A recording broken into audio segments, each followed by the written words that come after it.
Okay, so I'm just like combing out my hair and I'm going to do just this tiny little live stream talking about, okay, veganism and what does it mean in 2019.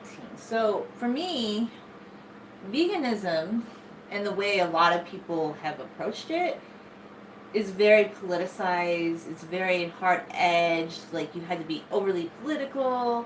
You had to like protest animal cruelty and all that. But then a lot of the people who did that are no longer vegan. But here's the thing. I don't think the world's ever gonna go vegan, especially now with all these people that are stopping the whole vegan lifestyle.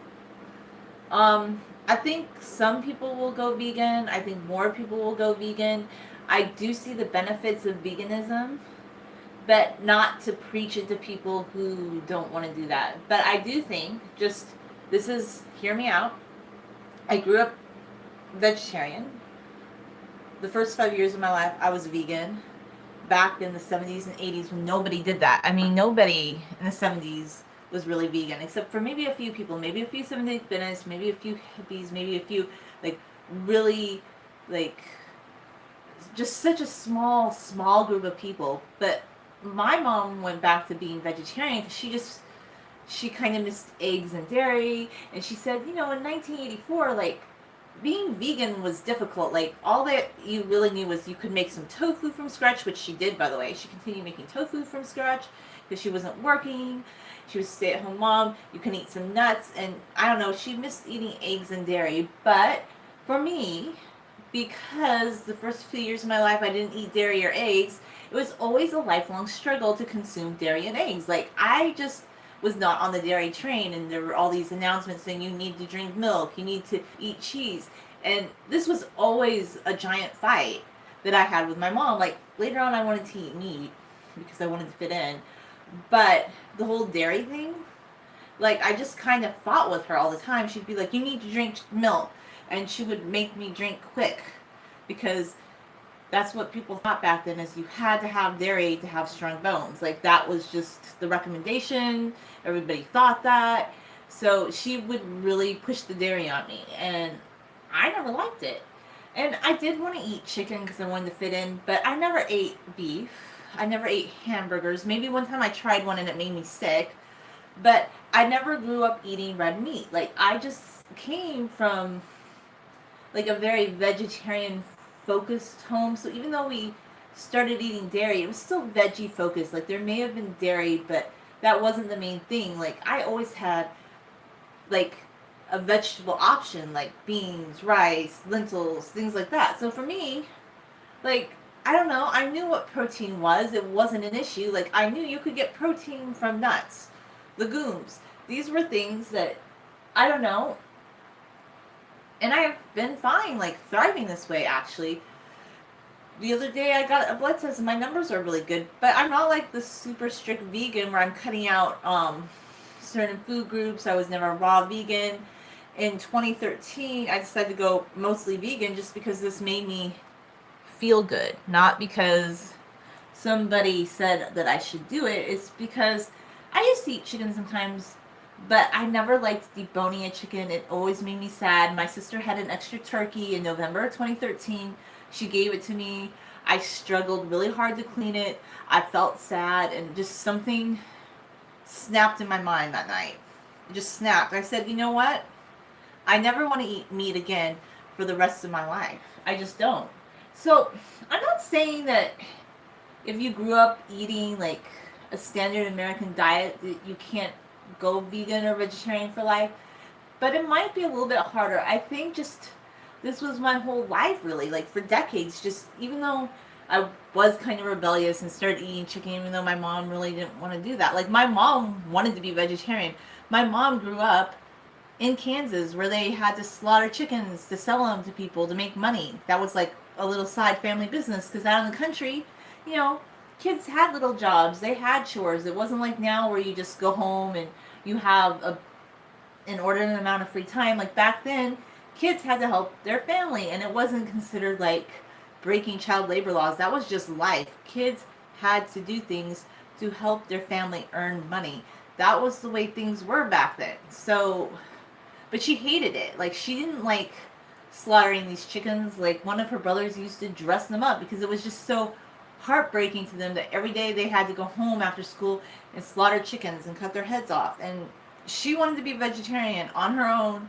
This was a decision she came to without prompting, without anybody like telling her that she should do this. So this has really formed my life. Like, my mom has been vegetarian, like, I don't know how many years, 45 years, like the majority of her life, longer than I've been alive, right? So for decades, I've been vegetarian, semi-vegetarian, not completely, but even when I used to eat chicken, I didn't crave it every day. I never liked preparing it. So by 2013, I just knew I didn't want to do it anymore. I don't want to eat meat. I haven't ate any fish or chicken since November of 2013. I've tried to be primarily vegan. If I'm not perfect, I don't panic, but in general, I try not to eat dairy. I do feel that there's a benefit to this lifestyle. I don't think it's for everybody. I think if you grow up just where if you had an early life experience, and I also found out I'm slightly lactose intolerant, that this just works for you. So a lot of people right now, they're coming on social media and they're saying things like, I need to eat chicken to feel good. Okay, that's fine. I don't know. I don't want to. I'm never going to feel that I want to eat chicken to feel good. It kind of did the opposite for me. I feel good eating hummus. I don't. So if you want to be vegetarian or vegan, I think you can do it. But I wouldn't do it for a political reason. I wouldn't do it because some group of people say that they're more humane towards animals. Because yes, let's be honest. The vegan community kind of sucks in some ways when they go after somebody for the type of pet that they have. I have a cat. I'm not going to stop having a cat because some vegans who will never be my friend, who will never knock on my door, who will never be there for me in my life. They will never be there for me in my life. I wouldn't stop owning a cat because of these people. My cat eats fish. So I don't want to eat fish. So I don't. But I don't impose that on my cat. And I don't stop having a certain type of pet because a narrow group of people might not accept me because of the pet I have. See, that's the thing about, I'm vegan for myself. I think it works. Some people are like, well, you have to be plant-based if you decide that you're going to have a pet. I don't know. What do you have to be? Like, I'm tired of this. Like, this whole thing. This is why I think people get so hardcore. They go from this one extreme being somebody who protests animal cruelty to, like, owning a designer dog and eating chicken again. So maybe it's because people gravitate to the extreme. Like, you can have balance. I don't really care. You want to own a designer pet? That's fine. It doesn't really faze me. I'm not saying that I agree with that. But to be honest with you, we don't really know that animal breeders are going out of business. It's a very complicated issue. There are some animal breeders that say, hey, we use new animal cruelty laws to make people and organizations feel like they're rescuing us to make money. Like, there have been breeders who come out and say these things. Would I ever, like, adopt a dog that had been bred? No, I wouldn't. You know why? Because there's lots of stray dogs and cats who need homes. I wouldn't even go to an animal shelter to adopt one. You know why? Because there's people that are cruel that just let a cat wander. That's how we've gotten every dog and cat that we ever had. So I don't even agree with people that say you need to get a rescue animal. I adopt stray dogs and cats, okay? That's the way we always did it. Like, there would be people that would leave dogs and cats behind that weren't in an animal shelter, and that's how we acquired every pet we've ever had. Like, for me, that's how I do it. And there's nobody that's saying, well, you should adopt stray cats. Nobody's saying that. Well, maybe some. And another thing, like, I don't think people should abandon their animals, but some vegans are against this thing called trap, neuter, release, where they feed stray cat colonies, and they would rather see these cats euthanized. Because to me, these are some of the blind spots in, like, some vegan organizations where they say they care about all animals, but they're advocating the euthanization of certain animals. I just can't get on board with that, you know? I don't. And I'm not going to stop owning a cat because some vegan on YouTube who might not even be vegan next year, because, I don't know, maybe they'll change their mind again. thinks that I'm not good enough because I want to own a cat. Well, I have a connection with animals. These people on the internet, they're not going to ring your bell. They're not going to give you a drive to the hospital if you're ill. They're not going to be there in your life. You need to think about who's in your life, who's not. If somebody's not in your life and they're not doing things for you, and this lately, like, goes in many areas. I don't need to give anybody the time of day that's not in my life. Like, I'll be cordial to people, I'll be kind to people, but, you know, recently I just realized people will kind of use you when they want to, and or they will tell you things, and they're not going to necessarily be in your life. And you don't have to be overly sad about it. You can be sad about it for a minute, and then you move on. And I just have this litmus test. Are you in my life? Are you doing things for me in my life? Because I would do things for somebody, and if somebody isn't going to be doing things for me in my life, their opinion of the type of pet I own,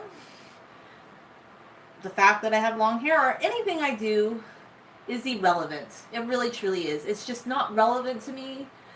Only people that are in my life that show over time that they're invested in me as I would be in them are the people I would care about. You know, I wouldn't care that somebody on YouTube said, well, you can't own a cat and it's not ethical. Are they your mother? Are they your best friend? Do they care about you? No, they don't, okay? And like I said, next month, next year, which is kind of hypocritical, by the way, and I think this does make some other hardcore vegans kind of upset. They would probably tell somebody, oh, you shouldn't own this kind of pet or that, and then next month they're eating steak or maybe adopting a designer dog. I don't know.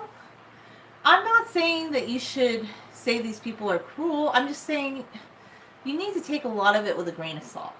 If you want to be vegan, do it because it works for you. Do it because, yeah, there are some aspects of the animal industry that I don't like personally, that I don't want to invest money in. But, you know, if other people feel okay with it, that's their choice, and it doesn't overly bother me. But I just prefer not to eat dead animals for myself. I don't know what you want to eat. I don't know, like, honestly, when we took a field trip in kindergarten and I saw a slab of a dead cow being turned into steak, I knew, like, at a young age, my mom had told me that she didn't think animals should be food. And that made me sad, even though later I wanted to eat chicken. I used to kind of rationalize it, like, oh, well, chickens aren't as scary as, like, a cow being cut up.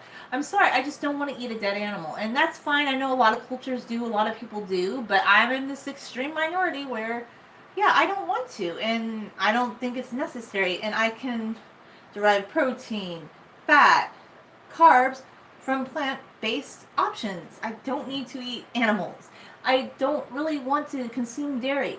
But if other people want to be vegetarian and eat some dairy, maybe that's a better alternative than, like, saying, well, veganism didn't really work for me. I'm going to just go back to, like, eating steak again. I don't know. Or if they eat some fish, maybe that's a better alternative. Because, honestly, I don't know how good it is to be eating a lot of fish. And this is the reason, because there's a lot of mercury in the water. The waters and the seas are very overly polluted. I don't know how healthy that is, unless you're living up in Alaska and you're catching it yourself, you know? Or you live in a little creek in Colorado where you catch the fish, then, yeah, maybe you kind of know its origin, but I don't know, like, can you guarantee the fish you're eating is super, super clean? I mean, I'm not saying any food source is perfect, but yeah, with the fish thing, it's probably better to eat chicken than fish. Just with the contamination in the water, but I'm not going to eat either. Personally, that's just me. You want to eat fish, you want to eat chicken, you want to eat eggs. Good. That doesn't mean you're a bad person. It doesn't mean anybody's a good or bad person because they have certain lifestyle choices. I still have a cat that eats fish. The cat wants to eat fish. That's not really what I want to eat. But the cat just loves fish and every other kind of food that we try to give it, it doesn't like. It likes fish. That's what it likes. Am I going to stop having a cat because some person on YouTube thought I shouldn't? No. Well, I'm going to continue having cats. Am I going to adopt a cat from a shelter or a designer cat? No. I'll adopt a stray cat that somebody left behind because they're in the most need, in my opinion. The most need. And that's actually how I got a purebred cat that's a Bombay. Because somebody left a Bombay cat wandering around an apartment complex. They obviously have the money to acquire this cat. When they moved, they didn't take it with them for whatever reason. I don't know. I just don't know why, but it was meant to be. And this cat now lives with me, stacked up on blankets, purring. It's a wonderful cat. A lot of vegans wouldn't like you if you own a cat. Do I care? Not really. Are these people in my life? No, they're not. Are they gonna come and give me a ride home, like if I'm off late or something? No. Are they gonna text me and ask me how my day is? No, they're not. Who's in your life? Who's not? That is the litmus test for. I'm not even saying if somebody's in your life and they're criticizing your lifestyle choices that you should continue to put up with that. But if somebody's not in your life and they're not like making an effort to be in your life, what they think about you and your lifestyle choices